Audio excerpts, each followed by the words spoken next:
माणसाच्या हितासाठी जलद गतीने होते ते राज्याच्या सर्वांगीण विकासाची दूरदृष्टी प्रचंड निर्णय क्षमता असणारे नेते वैभवशाली महाराष्ट्राचे गौरवशाली नेतृत्व आदरणीय दादा सर्वसामान्य कार्यरत ताकदीने नेते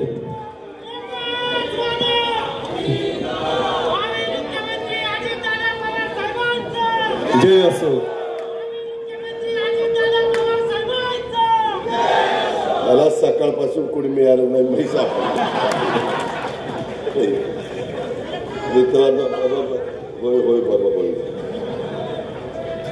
आजच्या या पक्षप्रवेशाच्या जाहीर पक्षप्रवेशाच्या कार्यक्रमाच्या निमित्तानं उपस्थित असणारे आपल्या दौंडचे सुपुत्र रमेश अप्पा थोरात, जिल्ह्याचे राष्ट्रवादीचे अध्यक्ष प्रदीप गारटकर, जिल्हा परिषदेचे माजी अध्यक्ष माझे सहकारी जालिंदर कामटे, आमच्या अहिल्यानगर श्रीगोंद्याचे राजेंद्र नागवडे, वीर धवल जगदाळे, वैशालीताई नागवडे, गुरुमुख नारायण, नितीन दोरगे, ॲडव्होकेट कावेरी गुरसळ, इंद्रजित जगदाळे, सागर फडके, मधुकर दोरगे, जीवराज पवार, सविताताई चांदणे, सोनालीताई साधना, राजेश गायकवाड, सोनालीताई कुल, ज्योतिताई जुरुंगे, अशोक खळदकर, पृथ्वीराज नागवडे, वैभव पवार, सुधीर फराटे, निखिल स्वामी, केशव मगर, महेश भागवत, रंगनाथ पुलारी, शिवाजीराव डमाले,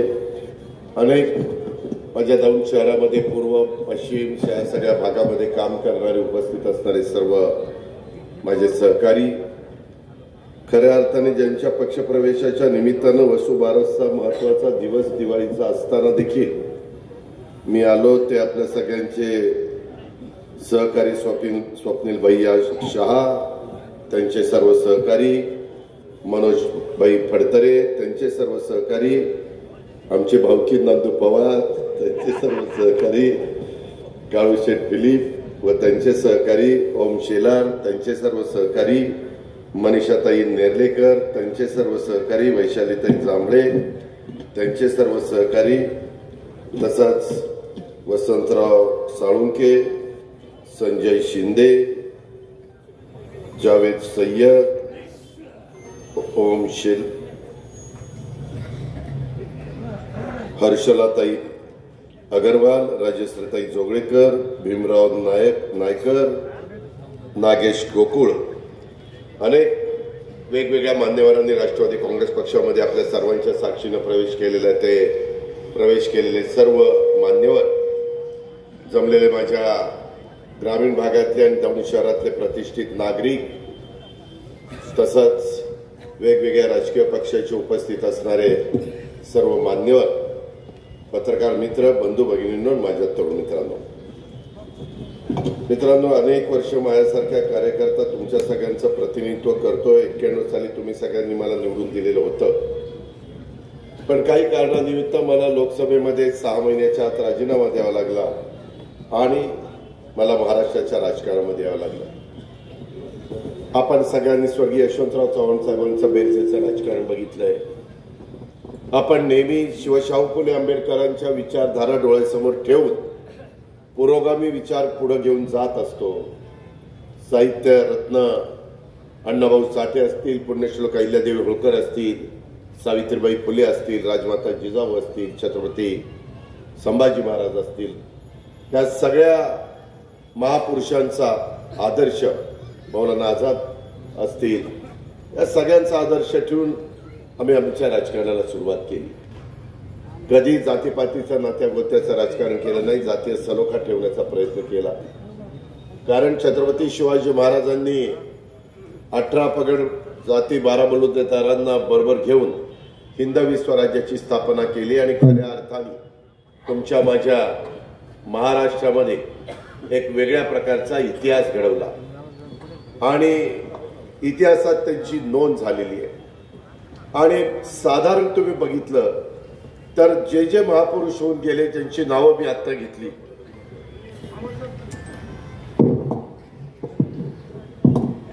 आता माझा आवाज जात नाही म्हटल्यावर याला काय म्हणावं. याच्यामध्ये वेगवेगळे मान्यवर, स्टँड आहे खरं, स्टँड काय आवाज घाबरला काय झालं लागलं. बाकी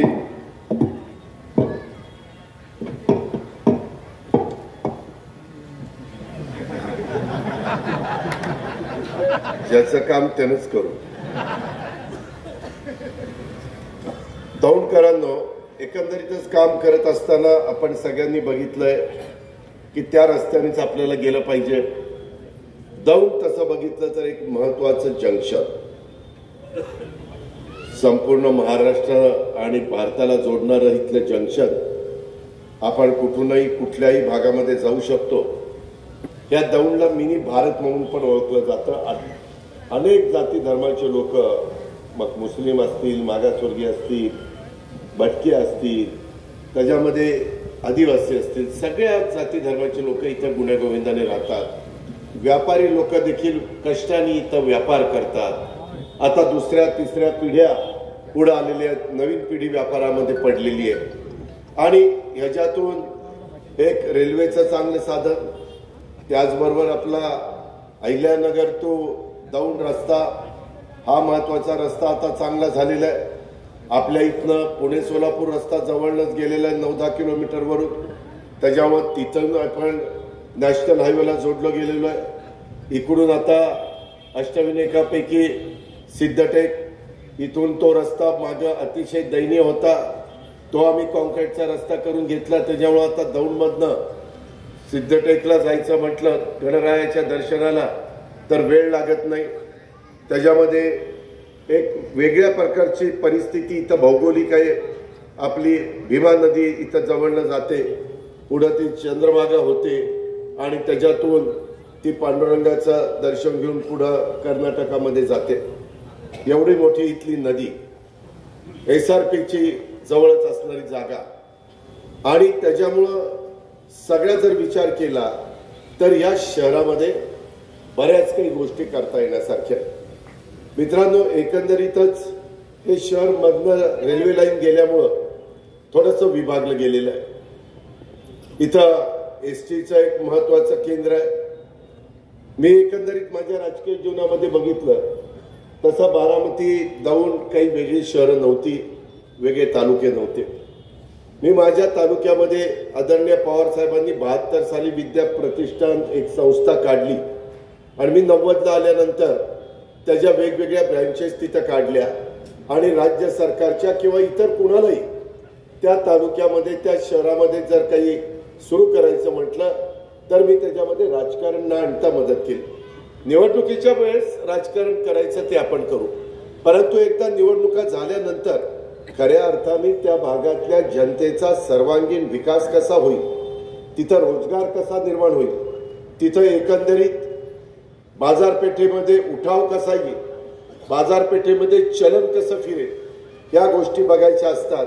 आणि केंद्राच्या आणि राज्याच्या अनेक योजना आहेत. देशाचे पंतप्रधान नरेंद्र मोदी साहेबांनी पण गेल्या 11 वर्षामध्ये इतक्या मोठ्या प्रमाणावर सर्वसामान्य माणसाच्या करता योजना राबवण्याचं काम केलं, परंतु त्यांनी तिथं निर्णय घेतला तरी तो शेवटच्या माणसापर्यंत, माझ्या लाडक्या बहिणीपर्यंत पोहोचवण्याचं काम हे कार्यकर्त्याला करावं लागतं. तीच गोष्ट राज्य सरकारमध्ये, महायुतीच्या सरकारमध्ये माझ्यासारखा कार्यकर्ता देवेंद्रजी, एकनाथराव, मी आणि बाकीचे सगळे सहकारी काम करतो. त्याच्यातनं पण संकट येतात नैसर्गिक. आत्ताच पूरग्रस्तांचं कसं संकट आलं ते तुम्ही पाहिलं. त्याला वेगवेगळी लोक त्यांच्याकडनं मदत देत आहेत. आता स्वप्नीलजी पण म्हणाले, दादा माझी वैयक्तिक मदत पूरग्रस्तांना मला त्या ठिकाणी द्यायची आहे. परवा पुणे जिल्हा मध्यवर्ती सहकारी बँकेचं बोर्ड आमच्या मंत्रालयामध्ये आलं होतं. त्यांनी 1,26,00,000 रुपयांची मदत ही तिथल्या पूरग्रस्तांच्या करता केली. आपल्या MSC बँकेने 10 कोटी रुपयांची मदत केली. सगळे जे काही अधिकारी कर्मचारी आहेत त्यांनी 1 दिवसाचा पगार तिथं दिला.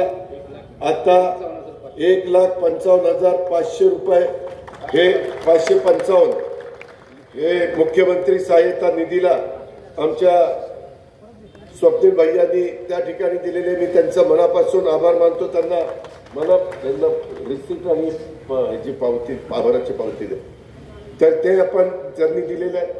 आता दिवाळी चालू आहे, त्याही लोकांची दिवाळी झाली पाहिजे म्हणून परवा आम्ही पुण्याच्या पुणा मर्चंटच्या सगळ्या लोकांनी मोठ्या प्रमाणावर तिथं चिवडा आणि लाडूची पॅकेट्स, काही गाड्या, तिथं मी त्यांना झेंडा दाखवण्याचं काम केलं आणि ते तिकडे गेलं. कसली संकट आली तरी आपला महाराष्ट्र ज्या संकटग्रस्त भागाला मदत करायला मागं पुढं बघत नाही. हा आपल्या सगळ्यांचा इतिहास आहे. ती आपल्या सगळ्या बापदाद्यांची आपल्याला शिकवण आहे. आणि मित्रांनो, ह्या पद्धतीनं सगळं चाललेलं असताना आज मात्र इथं काहींनी उल्लेख केला, मला इथं पोलीस दल आहे, पोलीस दलांनी त्यांचं काम करावं. कायदा सुव्यवस्था चांगली राखण्याच्या करता ज्याचं चुकत असेल, जे डॉक्टर बाबासाहेब आंबेडकरांचं जे संविधान आहे ते संविधान त्याचा अपमान करत असेल, जर बाबासाहेबांनी दिलेली घटना आज जगातली सर्वोत्कृष्ट घटना अशा प्रकारची ओळखली जाते, जगातलं सर्वोत्कृष्ट संविधान म्हणून त्या संविधानाकडे बघितलं जातं आणि अशा प्रकारे असताना तिथं मात्र काही जण वेगळ्या प्रकारचं प्रयत्न करतात आणि तिथं कुठेतरी गालबोट लावण्याचा प्रयत्न करतात. मला ह्या पक्षप्रवेशाच्या निमित्तानं शासनाच्या विविध विभागाला सांगायचं आहे, सरकार येत असतं, सरकार जात असतं, सगळेच जण कायम त्याच ठिकाणी राहतात अशातला भाग नाही. जसं 4 दिवस सासूचे असतात तसे 4 दिवस सुनेचे पण येत असतात. हे आम्ही लहानपणापासून ऐकत आलेलो आहे. आणि त्याच्यामुळं आपण कधी सत्ता असली म्हणून मस्ती पण दाखवू नये आणि सत्ता नसली म्हणून नावमेद पण होऊ नये. हे चालूच असतं. किती वर्ष आपण हे सगळं बघत आलो, परंतु लोकांची कामं होतात की नाही? आपल्या इथल्या शेतीचा आणि पिण्याचा पाण्याचा प्रश्न सुटतोय का? आपल्या इथल्या लोकांना मूलभूत गरजा नीटपणे आपल्याला देता येतात का? आपल्या इथं विकासाच्या दृष्टिकोनातनं काम होतंय का? दर्जेदार अशा प्रकारच्या इमारती माझ्या दौंड शहराच्या वैभवामध्ये भर घालणाऱ्या इथं उभ्या राहतात का? ह्या सगळ्याचा विचार करायचा असतो. मगाशी माझ्या आधी काही वक्त्यांनी उल्लेख केला, पिंपरी चिंचवड असंच मला 91 साली तिथं खासदार लोकांनी केलं, 92 साली ते शहर मी ताब्यामध्ये घेतलं आणि 2017 पर्यंत मी तिथलं नेतृत्व केलं. अनेक महापौर, उपमहापौर, स्टँडिंग कमिटी चेअरमन, सभागृह नेता असे अनेक पदाधिकारी, PMT चेअरमन वगैरे मी केले. खूप जणांना संधी दिली, वेगवेगळ्या जाती धर्माच्या लोकांना दिली, तिथं कुठेही भेदभाव केला नाही आणि त्या शहराचा चेहरा मोहरा बदलण्याचा प्रयत्न केला. आज त्या शहरामध्ये मेट्रो धावतीये, आज त्या शहरामध्ये रस्ते रुंद झालेले आहेत, डबल फ्लायओव्हर झालेले, उद्यान आहेत, क्रीडांगण आहेत, तिथं शिक्षणाची दालनं उघडली गेलेली, वेगवेगळ्या प्रकारची नाट्यगृह तिथं उघडली गेलेली, तिथं इंडस्ट्री मोठ्या प्रमाणावर आलेली आहे, उद्योग नगरी आणि कष्टकऱ्यांची नगरी. तिथंही जसं आपल्या दौंडला म्हटलं जातं मिनी भारत, तसं पिंपरी चिंचवडमध्ये देखील खूप जण तुमच्या माझ्या मराठवाडा, विदर्भ, उत्तर महाराष्ट्र, त्याच्यामध्ये पश्चिम महाराष्ट्र, सगळ्या कोकण, सगळ्या भागातली लोक आहेत, इव्हन राज्याच्या बाहेरचे पण लोक आहेत. परंतु अतिशय चांगल्या प्रकारचं ते शहर आपण करण्याचा प्रयत्न केलेला आहे. परवाच तुम्ही बघितलं असेल, मी तिथं सकाळी 6 वाजल्यापासून वेगवेगळ्या भेटी गाठी, कुठं काय राहिलंय, कुठं काय नाही. आमच्या हातात काही जादूची काढणी नाही. एखादं काम झालं तरी एखादं काम राहत असेल त्याचा पाठपुरावा. आता मला मगाशी मी रमेश अप्पांनाही दाखवलं, कोणतरी आलं आणि त्यांनी मला निवेदन दिलं आणि निवेदन वाचलं. त्या निवेदनात त्यांनी सांगितलं, दादा 25 वर्ष झाली आम्हाला प्यायला पाणीच नाही. आता 25 वर्ष झाली पाणी नाही, त्यांना 25 वर्षात आज अजित दादा आठवला. त्यांनी मागच सांगायला पाहिजे होतं. आपल्या हातामध्ये केंद्र सरकार आहे, आपल्या हातामध्ये राज्य सरकार आहे, आपल्या हातामध्ये जिल्हा नियोजन समिती आहे, आपल्यामध्ये वेगवेगळ्या आमच्या ओळखी लोकांच्या झालेल्या CSRचा फंड आपण आणू शकतो. मला मधी सातत्याने वीर धवल जगदाळे आणि इंद्रजित जगदाळे यांनी मला सांगितलं की दादा, आमच्या वडिलांच्या पुण्याईमुळं, पूर्वज